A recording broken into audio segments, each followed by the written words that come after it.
Hi, also this is Sean from Time and Talk. Today's video is going to be about The Sopranos and the watches within The Sopranos. I've just finished watching it for like the 17th time and I thought it would be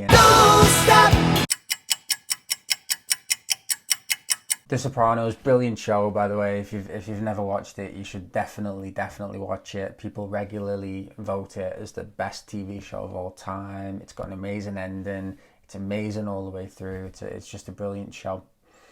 But anyway, as you'd expect, it's got a lot of bling in it, being a show about the mafia, and there's a lot of Rolex watches as well, but some other quite interesting choices.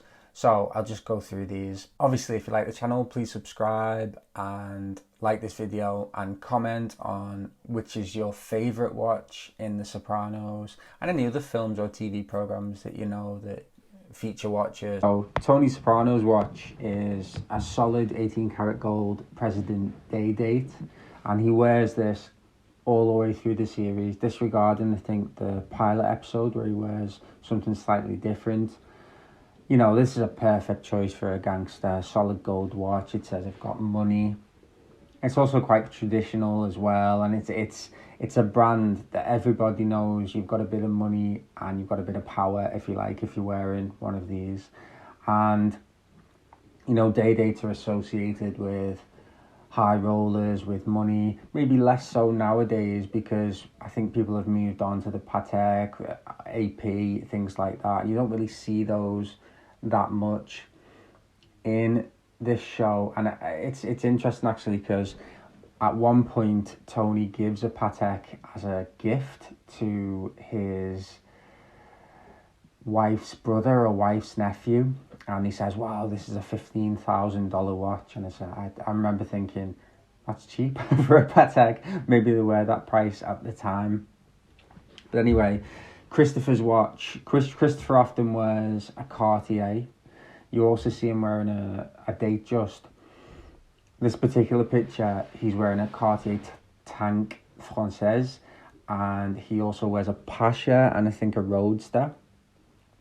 And again, a relatively obvious choice. You know, gangsters are not watch aficionados as such. They will know the brand Cartier. It's a luxury brand that everybody knows, and it's kind of mainstream luxury, if you like. At one point, I think he has one of his watches stolen, and his girlfriend says, oh, the Cartier, you know, did you get the Cartier stolen?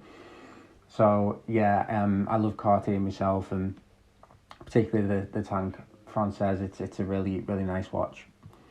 Carmela, who's Tony's wife in the show, Carmela Soprano, she wears a Rolex Datejust.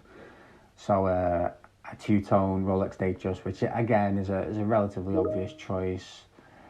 You know, the type of watch that you would expect a gangster's mall to wear. And it's interesting because the show is in the early part of the noughties and the late part of the 90s, and I think nowadays, you know, would they be wearing APs or Richard Meals or Pateks, because Rolex is a little bit old-fashioned and maybe a little bit below the level of high luxury that maybe some people would expect. And you know, it's an interesting question how times have changed.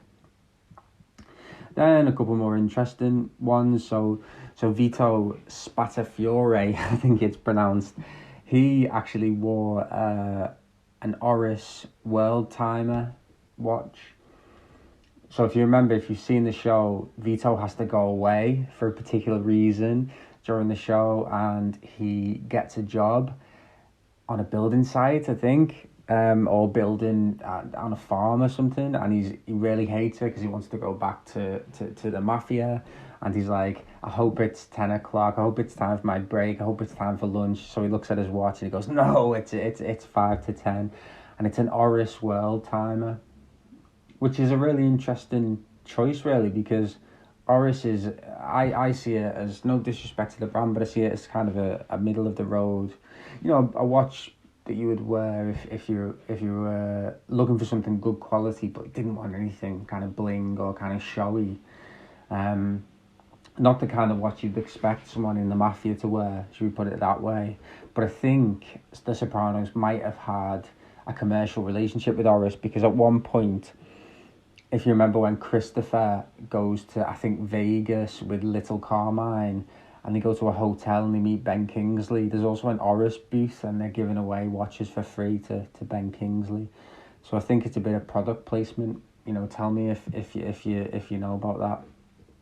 And then you've got Albert Baresi, the obligatory Daytona mention. I think this character was known for being a bit thick in the show, but he's got good taste in watches. So he wore a Rolex Daytona, stainless steel with I think a black dial. And I mean, it's interesting because, you know, back in the day, Rolex Daytonas were less well desired than they are now. You probably get one, you know, for 4,000 or whatever. Now that watch would probably cost 15 grand, something like that. But really nice watch. And I think the most interesting watch on the whole show is Paulie Gaultieri's watch. So I haven't been able to find this on forums and things like that to actually confirm. But as I was watching the show, I think this is a Movado museum watch. I'll put an extra picture on the screen. Relatively nice watch. I like the design of it. But it's quite interesting because if you've seen the show, Paulie is well known for being a skinflint. He never spends any money. He wants to save as much money as possible. He cuts coupons out of the paper and things like that. And this is a relatively affordable watch. And something that kind of fits his character really well, because you wouldn't imagine Paulie to shell out for a Rolex and to buy one of those more expensive watches. So he wants something that looks the part but is not expensive. So yeah, let me know if you spotted any other watches in The Sopranos. Obviously, this is not an exhaustive list, just to go through some of the interesting pieces from The Sopranos. Thanks very much for watching. Bye bye.